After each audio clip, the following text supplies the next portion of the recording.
Mini episode 842 of the FDH Lounge is brought to you by Sportsology, delivering unconventional columns and webcasts about sports, TV, music, movies, and more. Follow them on the web at sportsology.com. The FDH Lounge. You want to schedule your life around it. A long time ago, on a gloomy, wet Cleveland spring night, two men stand alone amidst the late-night drizzle. Their voices echo across the vacant station parking lot as they debate the merits of the great American radio show that have been missing for far too long. On that night, an idea was born. That idea became the FDH Lounge.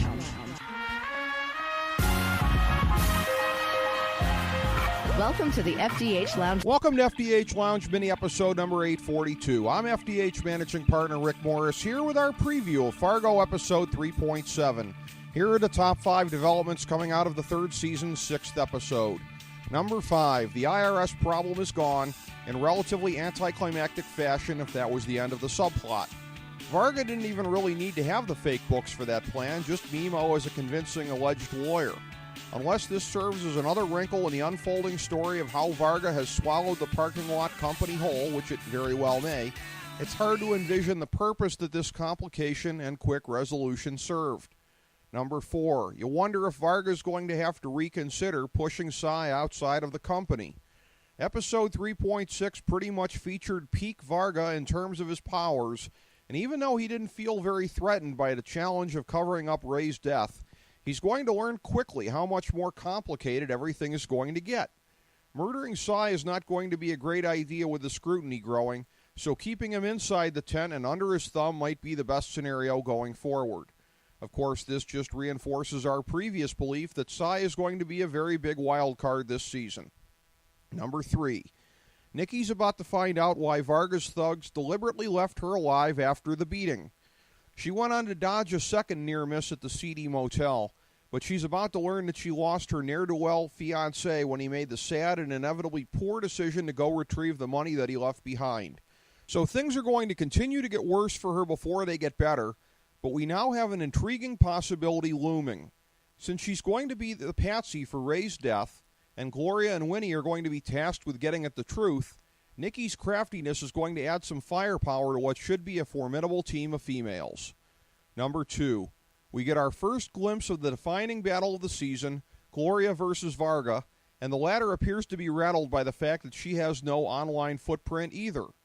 This season's resident supervillain seems to derive his powers from his ability to live in the shadows, both in the real and online worlds. He always benefits from knowing about his opponents, while they know nothing about him. But now he knows nothing about Gloria, other than what he gleaned in his impromptu meeting with her, and he clearly sees that she is a formidable foe. There are a great many advantages that he has over her, not least of which being as worldly as he is, but their upcoming battles are going to be waged on her turf, which gives him even more reason to take her very seriously. Number 1, if ever a show is going to do fratricide as farce, it would be Fargo. What an incredible twist to have Emmett kill his brother, albeit accidentally, in the midst of a prideful back and forth, about the stamp no less. Of course, characteristically, Emmett couldn't even muster an apology or any kind words at all, even as his brother was bleeding out on the floor, albeit given Ray's pettiness, if the shoe was on the other foot, he surely wouldn't have been more of an adult. At the risk of appearing to criticize others in the TV critic community, this episode proved why we prefer to wait and see a bit longer in the season before criticizing the direction of it.